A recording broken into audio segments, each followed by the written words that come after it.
প্রিয় দর্শক ভাইরা, আসসালামু আলাইকুম।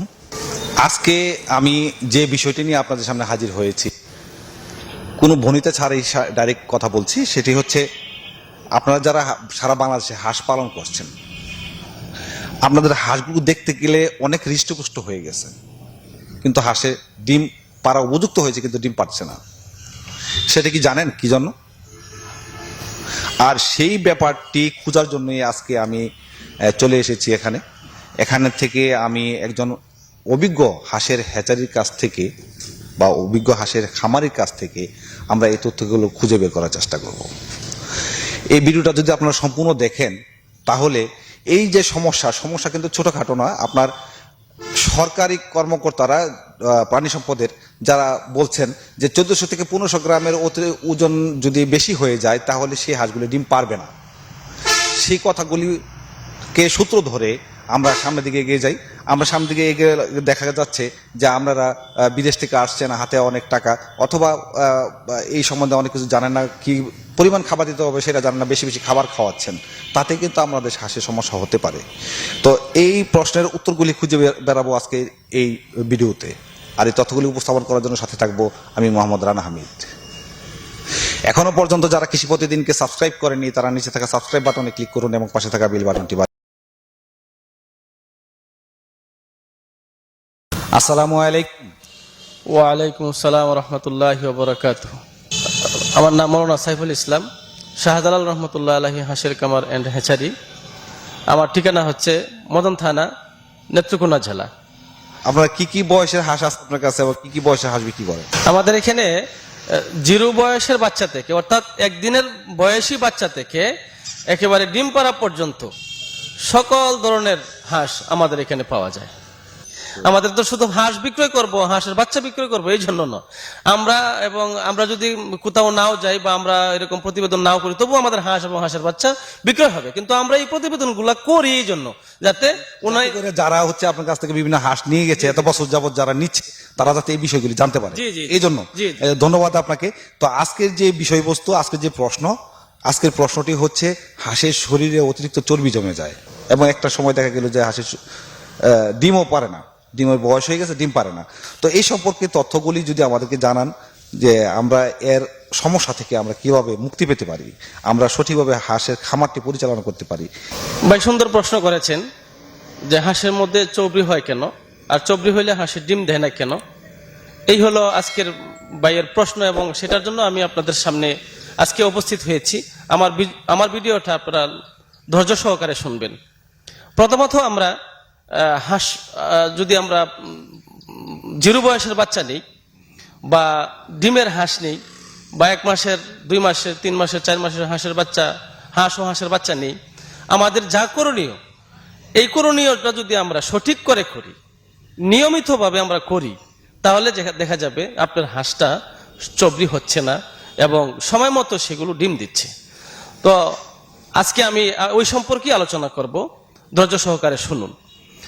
আমরা প্রথম যে হাঁসটা আমরা নিব, হাঁস নেওয়ার পরে আমরা অনেকেই জানি না যে হাঁসটাকে কি খাবার দিতে হবে, আর কি খাবারের মধ্যে চর্বি বেশি রয়েছে, আর কোন কোন খাবারের মধ্যে চর্বি নাই। আর যেটা করতে হবে, ঔষধ। আমরা যে ঔষধগুলো ব্যবহার করি, এই ঔষধগুলো আমরা সময়ের তারতম্যে ব্যবহার করতে হবে। ঔষধ যদি আপনি সময় চলে গেলে ব্যবহার করেন, আর সময় আসার আগে ব্যবহার করেন, তাহলে তো একটা উল্টা পাল্টা হয়ে গেল। এজন্য আপনি খাবারটা যেটা দিবেন, সেটার জন্যও আপনার বোঝার দরকার যে আপনি কি কি খাবার দিলে শরীরে চর্বি হবে না, আর কোন সময় কোন ঔষধ দিলে আপনার শরীরে চর্বি হবে না, আপনার সমস্যা হবে না। এ থেকে আজকে শুরু করি আমরা, যে খাবার নিয়ে আমরা শুরু করতে পারি, যে আমার হাঁসটাকে ডিম পাড়া পর্যন্ত, বা ডিম দিবে বা ডিম দিচ্ছে, ওই হাঁসটাকে কি খাবার দিতে হবে। বোর্ডিং করার বাচ্চাকে খাবার এক ধরনের, আর হাঁস ডিম দিচ্ছে বা ডিম দিবে, ডিমের মুখামুখি চলে আসছে, এরকম হাঁসকে খাবার দিতে হবে অন্য ধরনের। যেমন দেখুন, যে হাঁসটা আপনার প্রাপ্ত বয়স্ক হয়ে গিয়েছে, এখন ডিমের মুখে চলে আসছে, এর আগে আপনি কি করবেন, খাবার তো আপনি দিয়ে যাচ্ছেন, আর এর আগে যেগুলা করণীয়, যেমন ঔষধ, আপনি ডিমের মুখে আসার আগে আপনি ভ্যাকসিন, সময় মতো আপনি ভ্যাকসিন দেওয়া, এবং সময় মতো আপনি কৃমি ওষুধগুলো আপনি ব্যবহার করা, সময় মতো আপনার আয়রন ক্যালসিয়াম এবং এমনকি ভিটামিন সেগুলো আপনি ব্যবহার করা। আপনি যখন সময় মতো ব্যবহার করবেন, অনেকে আছে কৃমি ওষুধটা ব্যবহারই করে না। কৃমি ওষুধটা ব্যবহার না করার কারণে ওই হাঁসের শরীরের মধ্যে আপনার এক ধরনের যে হাঁসের যে তলিটা আছে, ডিমের যে তলিটা আছে, কারণ এই যে কৃমিনাশক যেটা, এটা কিন্তু আপনার মানুষেরও শরীরে ক্ষতি করে। কৃমিটা কিন্তু মানুষেরও শরীরে ক্ষতি করে।